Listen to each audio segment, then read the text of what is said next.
So this is gonna be my first review on this channel, and it's Hell of a Summer.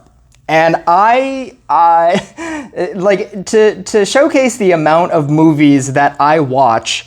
What better movie to start with than a movie that nobody has probably have seen? I have not heard anything other than negative from this movie. It kind of came and went. I caught it on a Tuesday matinee screening on April 15th today, and there was a car honking, and so I'll be 1 second. Nothing says professionalism quite like car alarm going off in the background. Okay, so I thought that I would start this review with Hell of a Summer because I haven't seen a lot from it. Everything that I have heard from it has been negative. And so I caught a Tuesday matinee of this movie, and I thought it was fine.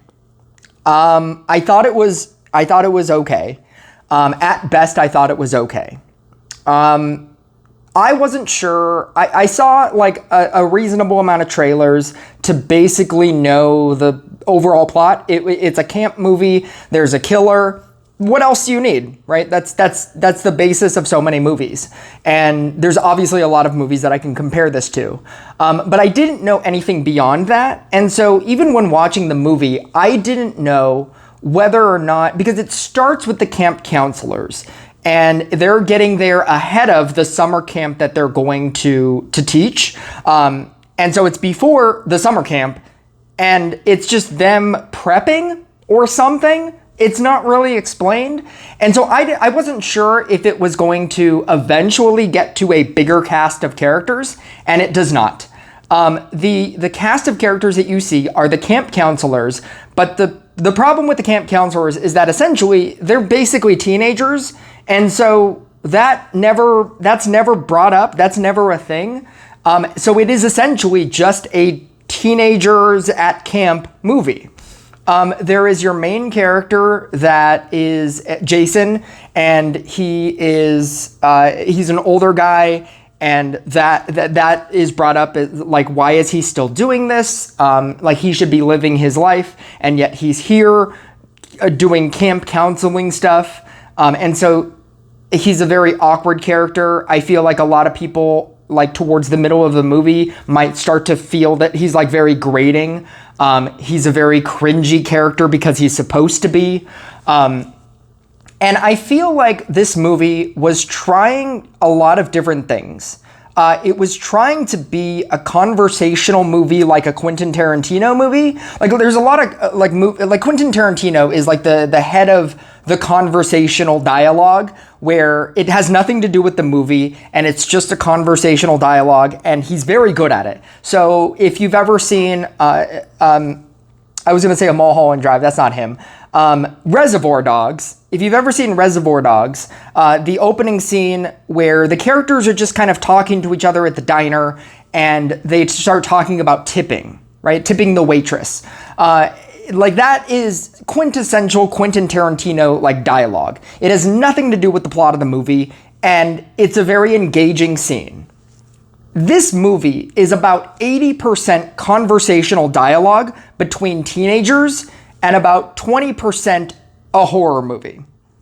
And now to the horror movie side, it's trying to be a slasher movie, and it's very obviously, I feel like it was trying to be PG-13 for a good majority of the movie, and I wasn't even sure what it was rated. Up until towards the 90%, 80%, 90% way of the movie, I wasn't even sure if it was even a rated R movie. There's very clever editing in the very beginning of the movie. I love the editing. I love the quick cuts. I love the cutaways. There's a very good moment with an axe that I won't spoil if you do happen to want to see this. I feel like that axe edit is the best moment in this entire movie, if that's saying anything. But it's trying to be a slasher, and it doesn't live up to the idea of a slasher. If you go to a slasher, you want to see the blood, you want to see the kill, you want to see like the creativity, you want to see the gore. And it's definitely not that kind of movie either. And so what you're left with, and I could see why a lot of people would find this movie like on the negative side, is that you have this movie where it's a bunch of teenagers talking about essentially nothing. You don't have a lot of kills. When the kills happen, the teenagers are being teenagers and are very like whatever about everything. And it's trying to be teenager funny, and that comes off as cringy. It's trying to be a slasher movie, and that comes off as strange.